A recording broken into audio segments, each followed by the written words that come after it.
Justin Bieber is unraveling before our eyes, and the very industry that built him is now cashing in on his breakdown. On Instagram, he's been posting manic, rambling videos through face-distorting filters, talking incoherently about religion, identity, and sacrifice. Reports suggest that much of the $500+ million he's earned over his career is being stripped away. On the surface, it looks like chaos, but once you dig deeper, it becomes clear.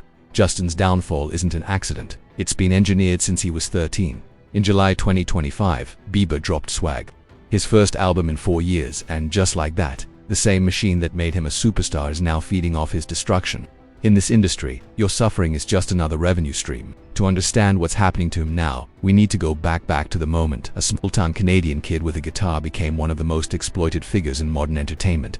It's 2008. A 13-year-old Justin Bolcut and Babyface is singing Neo's So Sick on the steps of the Avon Theatre in Stratford, Ontario. His mom films it for his grandmother, uploading it to YouTube. Within weeks, the video catches the attention of 27-year-old music executive Scooter Braun. Brown flies Justin and his single mother to Atlanta with the seductive promise of fame, fortune, and a dream life. There, Justin meets Usher, one of the biggest artists in the world at the time. Contracts are signed, photo ops staged, and the story is perfect. The small-town boy who makes it big in America. The early years feel magical. Baby becomes one of YouTube's most viewed videos. Tours sell out in minutes. Merchandise flies off the shelves. But behind the scenes, Justin, barely 14, is already losing control of his life. His first kiss becomes a public spectacle. His voice cracks are marked on talk shows. His most awkward teenage moments are broadcast worldwide for profit, like a real-life Truman Show on Ellen, America's supposed sweetheart at the time. He's ambushed with embarrassing photos and humiliated on air, then brushed off when he objects. Actress Jenny McCarthy repeatedly tries to kiss the underage Bieber at award shows, once going for his neck while he's accepting an award. He's clearly uncomfortable but forced to play along.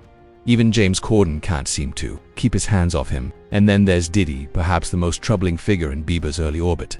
Knowing what we do now about Diddy, their old footage feels disturbing. In one clip, he offers 15-year-old Justin a Lamborghini at 16 and a house at 18. Textbook grooming behavior, using lavish gifts to build control. It's a pattern Diddy has allegedly repeated with others, but Justin may have been the youngest and most vulnerable. In another clip, Diddy casually tells Justin he should know better than to talk about what happens at his place.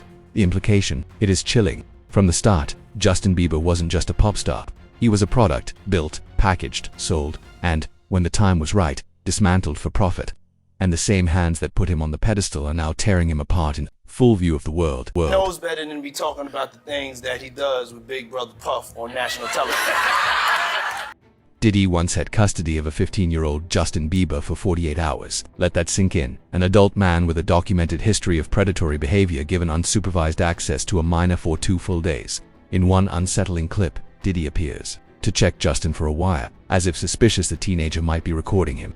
With what we now know about Diddy's alleged freak-off parties, abuse of young artists, and criminal investigations, those 48 hours take on a much darker significance. You can see the unease in Bieber's face even then, a tension that, over the years, would harden into a deeper, more haunted expression that makes you wonder what happened behind closed doors.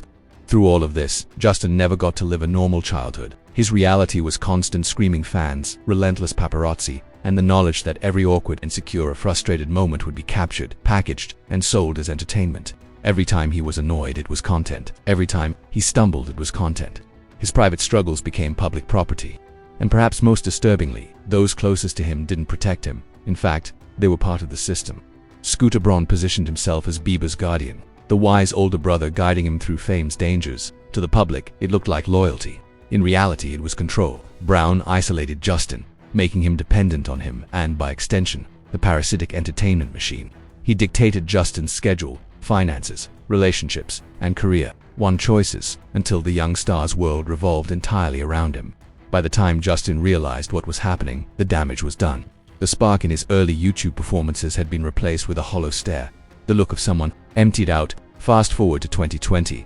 On paper, Bieber's career had been a financial goldmine, generating somewhere between $500 million and $1 billion over his career. Stadium tours sold out instantly, albums went platinum, merchandise moved worldwide. To outsiders, this was the dream. Success, connections, money, fame, looks, but behind the scenes, he had almost nothing. Justin was caught in the music industry's oldest trap, the debt cycle. Record labels and managers dangle massive advances, which aren't gifts but loans against future royalties. With royalty rates often just 10 to 16% of sales. The math is already stacked against the artists. Add in cross-collateralization where debts from one album carry over to future projects, and even a hit record can be eaten alive by old losses. A flop in 2015 could still drain the profits from a hit in 2020. By 2022, despite an estimated net worth of $200 to $300 million, most of it was tied up in illiquid assets. Sources claimed Bieber faced a severe cash flow crisis so dire that he allegedly borrowed a friend's credit card just to play a round of golf. That same year, he embarked on the massive Justice World Tour minus 131 global dates meant to be a triumphant return after health setbacks. But in June 2022, Justin posted a video that shocked fans around the world. Half his face was paralyzed. I see this eye is not blinking. I can't smile on this side of my face. This nostril will not move.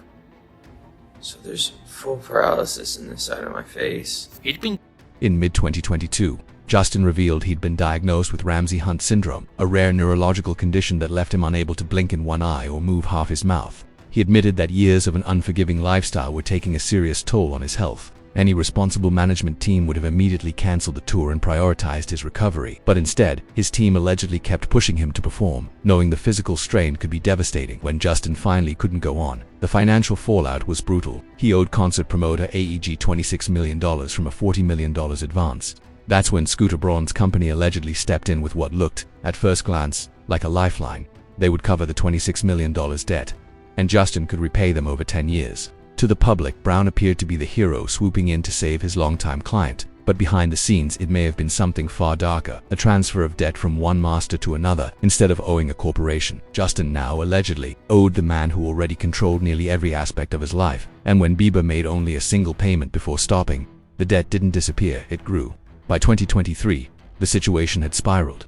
Justin's business manager, Lou Taylor, conducted a financial review and made a staggering discovery. Brown had allegedly been overpaid $26 million in commissions over the years. The whispers of mismanagement began to sound more like theft. And to make matters worse, Taylor herself wasn't the beacon of trust she was portrayed to be.